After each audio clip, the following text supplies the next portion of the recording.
Hello, BookTube. I'm here to do a tag. It is the Dilemmas of a Book Nerd tag.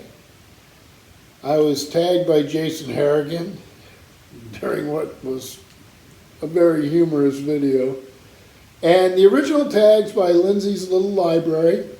I'll provide links to both down below. And so let's see how this goes. I said today the library is closed. But I come in to do some work, so this is not how I would normally dress for work, but it's nice for me because the building's empty and I get to do things like book tags on BookTube, so I do some other work too. So. The Dilemmas of a Book Nerd tag. Dilemma 1, book storage. How do you store and organize your books? I store them on a variety of shelves. I have some shelves I really like, some IKEA, the sort of like black boxes. They make a similar one now. Mine's a little older. It's wonderful. The books slide right in. There's nothing like on these shelves here at the library. You notice there's a little place where the books get stuck behind. We'd have nothing like that on. I have a couple older wooden ones and then one large, older, real wood ones that are really good. Made the mistake of buying some particle board bookshelves as an inexpensive stopgap, and I'm paying for it now. I actually have piles of books around because the shelves warp so bad. So I am planning on starting construction of my own shelves using Barn, and maybe I'll video that. A little bit of a construction project. So we'll see how it goes. Number 2, tracking. How do you keep track of what you have read and what books you own? So the previous question wanted to know how I organize. Not quite the Dewey system that I do here. I'm a professional librarian. I've studied all the world's great organization schemes for books. But at home, it may be genre.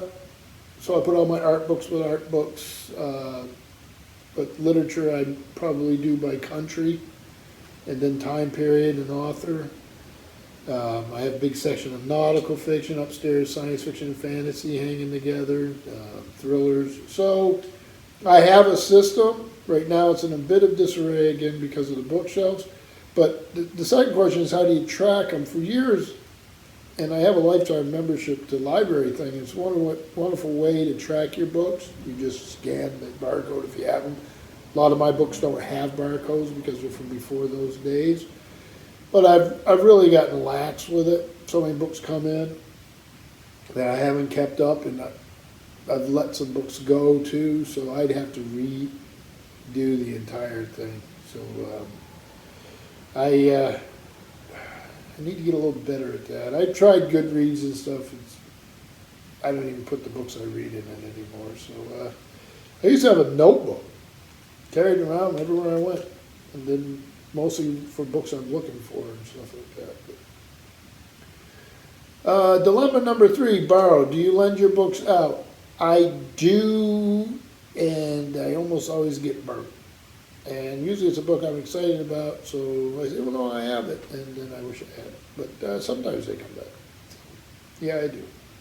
Dilemma 4, buying. How do you buy or acquire your books? Many, many, many ways. Just got a bunch of free ones. Somebody had them out. I purchase online very rarely. Haven't had much luck there. Charity shops or thrift stores. We have antique shops, library book sales. I do my comic books. I get at Newberry Comics. I get those every week. I have a pull list. Yeah, all sorts of places. A variety of ways. Dilemma number 5, comments. How do you respond to, quote, how do you read so much, end quote, comment, or similar comments? I just tell them I don't read as much as I'd like to. My work, family life, all that gives me a certain amount of time in my life for reading. I value it. I also like other things. I mean, I'd like to have the balance. I love music. I listen to a lot of music, collect vinyl, classical and opera, but I listen to other stuff. I like boats. I like the woods. I like all sorts of stuff. So I don't read constantly. I always have books going everywhere, and in that sense I do, but there's a lot to life. And people see me do other things, so maybe I don't get that comment quite as much. Plus I'm a librarian, they expect me to read all the time, so maybe that's not the reason I don't hear it much. Dilemma number 6, next book. How do you pick your next read? And I was saying, I have books going all over the house, piles of them. So what I do is I just, if I'm interested in it, I'll start reading it. So it's random. Sometimes for work I have books. Right now I'm reading one on the history of reading. So, but most of the time it's just what interests me at the time. Number 7, travel. How do you pick what books to bring on vacation with you? And that's what I'm doing. If I'm going to coastal Maine, I'm probably going to bring nautical books. If I'm, it just depends on what kind of traveling it is. I pick them because I'm thinking, hey, I'm going to finish these up. It could be anything like that. Dilemma number 8, annotate. Do you write or highlight or mark up your books in any way? I do not. George Steiner, the great thinker, always said, an intellectual is someone who reads with a pencil. I will buy books that have been annotated, especially if it's something interesting and older.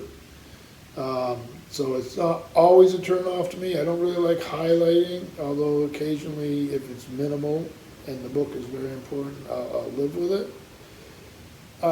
But I don't tend to because I don't need to anymore. I'm not in school or anything. But once you have the book and it's yours, do what you want. Dilemma number 9, new or backlist. Which do you prefer, new releases or backlist books?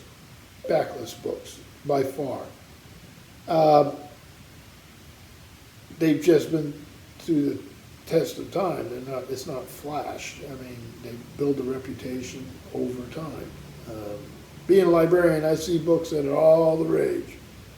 And then 2 years later, I'm looking at the shelf and realize this hasn't gone out in ages and it's taken up space. So, I much prefer a backlist book. Now, there are new books that interest me when I see them on a subject or something like that. That'll excite me. Dilemma number 10, sequels. Do you read books as they are released? Or do you wait for the entire series to be published before reading one book? And like I read Game of Thrones right when it first came out, and then I managed to keep up with a couple of them, and this was quite a while ago actually, and then I forgot about it. And then this whole series is going on, and then I find out there's all this excitement, and I was like, okay, I've lost track, and I do that. If I lose track, I mean, I'm going to usually start at book 1, not always. If I find a used paperback of something somewhere and I want to read it, it doesn't always have to be book 1. But I don't follow a whole lot of series anymore. I may follow an author, but I'm not as big on that anymore. But plus, I read a lot of nonfiction, so although it can apply there, Shelby Foote's Civil War, you probably want to read that in order. But I don't wait for the whole thing to be published sometimes, and I probably should. So, tag anyone who wants to share their answers on the Book Nerd Dilemmas. Paperback Junkie, Earnestly Eston, Run Right Reads. I don't have any idea who's done this. Like I said, check out Jason Harrigan's hilarious job on this. It was pretty funny. And then Lindsay's Little Library, who did the tag. It's an excellent tag. So I had great fun doing it. So thank you, Book.